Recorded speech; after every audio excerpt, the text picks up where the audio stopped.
فقیر تھا، اللہ والا تھا، وہ اپنے بازو پہ چادر رکھ کے کہیں جا رہا تھا، اتنے میں ایک چور دوڑتا ہوا آیا، فقیر کی چادر لے کر بھاگ گیا۔ اب چور اس طرف بھاگ رہا تھا، فقیر نے کیا کیا، ساتھ میں ہی قبرستان تھا، فقیر نے قبرستان کی طرف دوڑ لگا دی۔ کسی نے دیکھ کر پوچھا، او بابا جی، او چور اس طرف بھاگ رہا ہے، تو بجائے چور کے پیچھے بھاگنے قبرستان کی طرف کیوں بھاگ رہا ہے؟ یہ سن کر فقیر نے کہا، بیٹے میں قبرستان کی طرف اس لیے بھاگ رہا ہوں کہ یہ چور جہاں مرضی ہے چلا جائے، آخر اس نے آنا تو قبر میں ہی۔ بیٹا یہ جہاں مرضی ہے بھاگ جائے، جہاں مرضی ہے دوڑ جائے، آخر اس نے آنا تو قبر میں ہی، اس کی آخری منزل تو قبر ہے، اس کا آخری گھر تو قبر ہی ہے نا، اس کا آخری ٹھکانہ تو قبر ہی ہے۔ نہ جسم تے ڈا نہ جان تے ڈی، اے ترکا رب رحمان دائے، اندے حکم بغیر تو بے وس ہی، اے فیصلہ پڑھ قرآن دائے، اور میرے جسم تے میری مرضی ہے،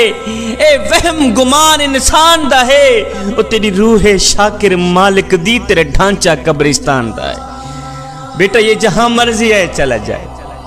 اس کا آخری ٹھکانہ تو قبر ہی۔ جب یہ اپنے گھر میں آئے گا، اب دن کے اجالے ہیں، دن کی روشنی ہے، جہاں مرضی ہے دوڑ جائے، اس کا آخری ٹھکانہ تو قبر ہی ہے نا، آخری گھر تو قبر ہی۔ جب شام ہوگی یہ اپنے گھر کی طرف آئے گا، جب گھر آئے گا تو میں اسے پکڑ لوں گا۔ انسان ساری زندگی یہی سوچتا رہتا ہے کہ لوگ کیا کہیں گے، لوگ کیا کہیں گے، میاں لوگ کیا کہیں گے۔ صاحب لوگ آخر میں بس یہی کہتے ہیں کہ انا للہ و انا الیہ راجعون۔ حضرت سیدنا عثمان غنی رضی اللہ تعالی عنہ، آپ جب بھی قبرستان میں جاتے تو اتنا روتے اتنا روتے اتنا روتے، خون کی آنسو رہا کرتے تھے۔ ایک دن کسی نے پوچھ لیا، حضرت آپ امیر المومنین ہیں، آپ جب بھی قبرستان میں آتے ہیں تو اتنا روتے ہیں اتنا روتے ہیں، آنکھیں چھم چھم برستی ہیں، کیوں؟ تو حضرت سیدنا عثمان غنی رضی اللہ تعالی عنہ نے فرمایا، بھائیو جب میں قبرستان میں آتا ہوں،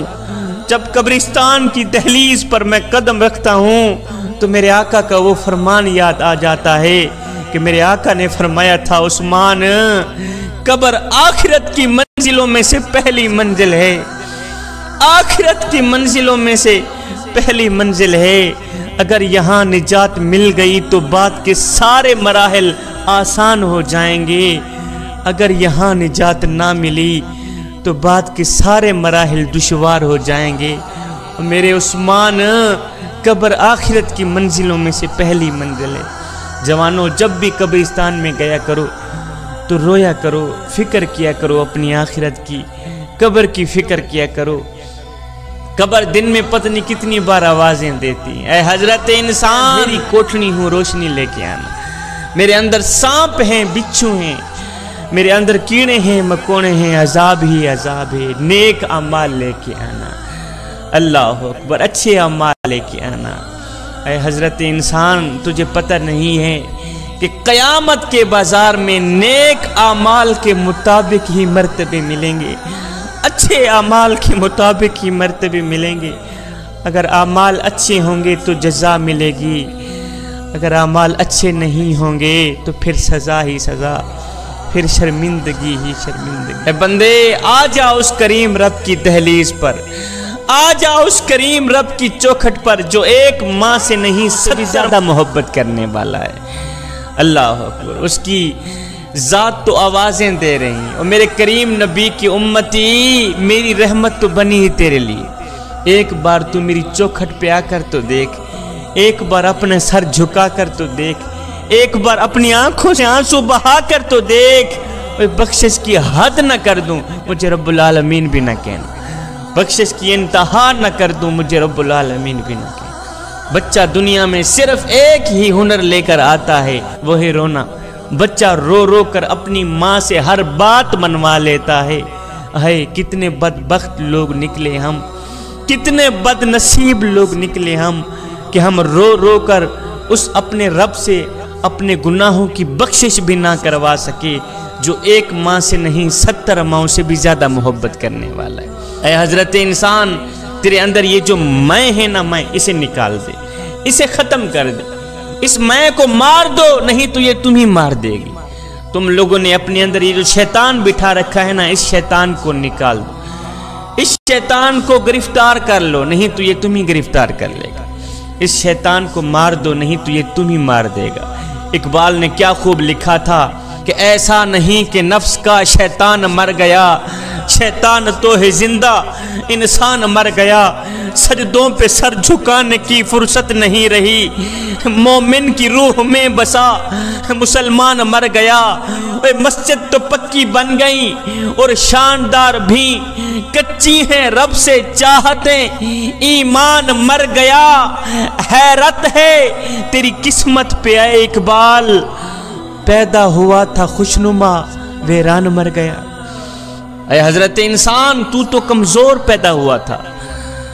تھوڑی سی طاقت ہی تجھے کیا ملی، تو اپنی اوقات بھول گیا، اور تجھے پتہ نہیں ہے کہ جب تو اس دنیا میں آیا تھا تو لوگوں نے ہی تیرے ننگے وجود کو ڈھانپا تھا، اور جب تو دنیا سے گیا تھا، مرا تھا، تو لوگوں نے ہی تیرے ننگے وجود کو ڈھانپ کر تجھے رخصت کیا تھا، تو غرور کس بات کا کرتا ہے؟ ایک فقیر تھا، اللہ والا تھا، متقی پرہیزگار تھا، اس نے کسی جنازے میں شرکت کی، جنازہ پڑھنے کے بعد میت کو دفنایا،